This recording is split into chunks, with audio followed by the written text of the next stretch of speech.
አልፈልግም ጌታ ካንተ ውጪ ሌላ የእጆች ስጦታ አያስቆሙኝ አንተን ከፍለጋ አልፈልግም ጌታ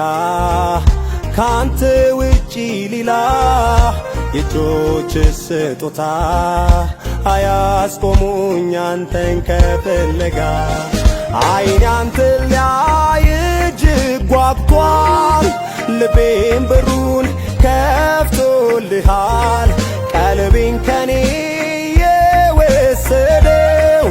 ያውቡን ፊትህን አንዴ ልየው አይኔ ፈሷል ባንተ ላይ ተስለሃል ልቤ ላይ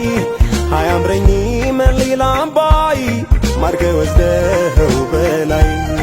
አይኔ ፈሷል ባንተ ላይ ተስለሃል ልቤ ላይ